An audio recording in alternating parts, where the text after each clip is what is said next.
Hello guys, welcome back to my channel and welcome back to my another video. আজকে আমি কটার সময় ঘুম থেকে উঠেছি গেস করো তো।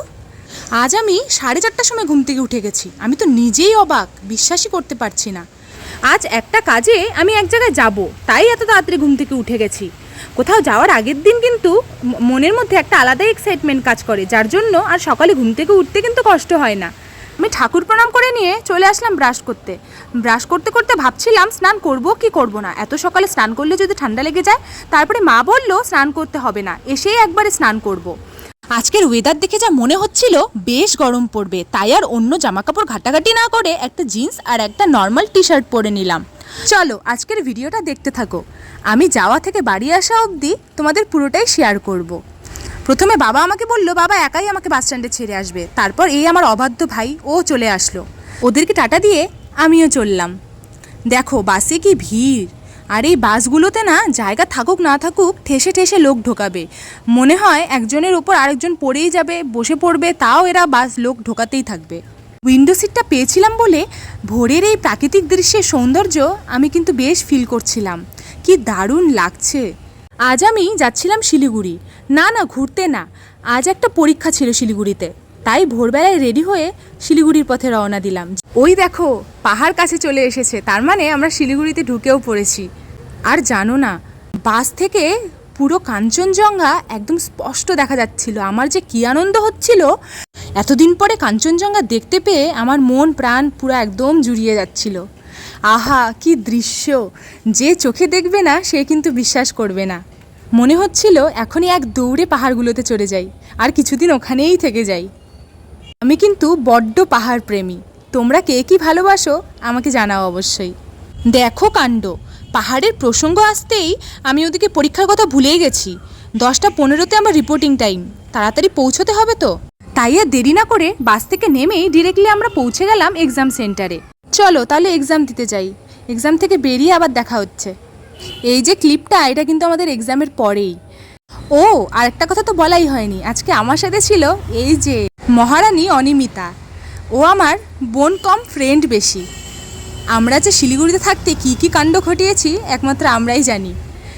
যা গরম পড়েছিল, আমরা দুজন দুটো আখের রস নিয়ে নিলাম। এমনিতেই সকাল থেকে তেমন কিছু খায়নি, তাই এটা খেয়ে আমরা এখন যাব মার্কেটে।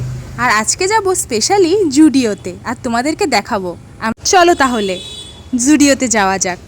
অনেকদিন থেকেই শুনছিলাম যে জুডিওতে সেল চলছে, বাট আমাদের কি আর সেটা ভাগ্যে আছে? আর কি করা যাবে, বেশি দাম দিয়ে জিনিস কিনতে হবে। দেখি আদৌ কিছু কিনতে পারি কি না পারি। আর আমি এদিকে বসে বসে ভিডিও বানাচ্ছি, আর এই মহারানীকে দেখো বসে বসে ফোনে জানি কার সাথে সেই আলাপ মারছে। জুডিওতে চলেও আসলাম, আর জুডিওর সামনে এসে দেখেই ফুচকার স্টল। আর ফুচকা দেখে কি আর লোভ সামলায়? আমিও কিন্তু তোমাদের মতনই প্রচণ্ড ফুচকা লাভার। আর অনিমিতাও।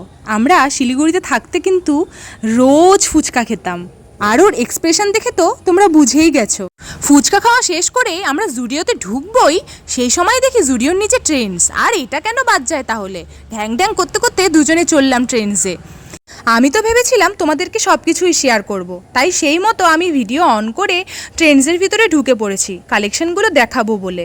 চলো কিছুটা তো ভিডিও করতে পেরেছি, তারপর আমার সাথে যা হলো দেখতে থাকো ভিডিওটা। ট্রেন্ডসের কালেকশন তো ভালোই থাকে, আর আমার পছন্দও হচ্ছিল, অনেক কিছু নিতেও ইচ্ছে করছিল। কিন্তু যেহেতু আমি জুডিও থেকেই নেব ভেবেছিলাম, তাই আর ট্রেন্ডসে সেরকম কিছু ট্রাই করিনি। জাস্ট পূজার আগে কি কি কালেকশন এসেছে নতুন সেগুলোই আমি দেখে নিলাম। ট্রেন্ডস তো আমাদের এখানেও আছে, আমি সেখান থেকেও কিনে নিতে পারবো ইচ্ছা করলে। আর বলো না, ভিডিও করতে করতে পিছন থেকে একটা দিদি এসে বলল ট্রেন্ডসে নাকি ভিডিও করা অ্যালাউ না। আর কি করব, ক্যামেরা বন্ধ করতেই হলো। তারপর এই ড্রেসটা একটু ট্রাই করে নিলাম, বেশ ভালোই লাগছিল বলো। চলো এবার জুডিওতে যাওয়া যাক। আর আমি অনিমিতাকে বলেছিলাম তুই কিন্তু আমার ভিডিও বানিয়ে দিবি। এইভাবে ভিডিও তো আমাকে আর কেউ বানিয়ে দেয় না, আর আমার বানানোর লোক কই। আচ্ছা চলো এবার জুডিওতে ঢোকা যাক। আমি তো মনে মনে ভয়ই পাচ্ছিলাম আবার জুডিওতেও ক্যামেরা করতে দেয় কি না। তারপর ভাবলাম না, আমি তো ভিডিওতে দেখি যে অনেকেই এরকমভাবে গিয়ে ভিডিও বানায়। আর আমার যা লজ্জা লাগছিল, আমি অনিমিতাকে বলছিলাম আর করতে হবে না, আমি ব্যাক ক্যামেরা দিয়ে ভিডিওগুলো করে নিচ্ছি।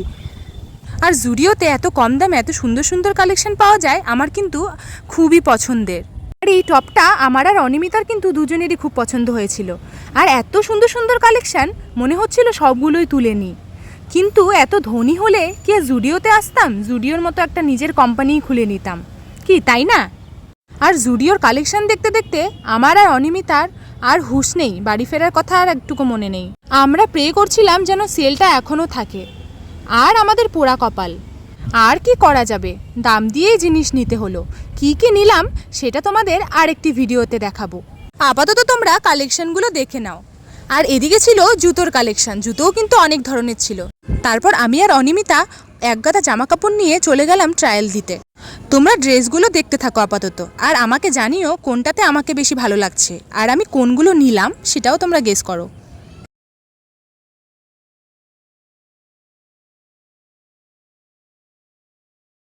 আমার কিন্তু সবগুলোই নিতে ইচ্ছে করছিল, কোনটা নেব আর কোনটা নেব না সেটাই ভাবছিলাম মনে মনে।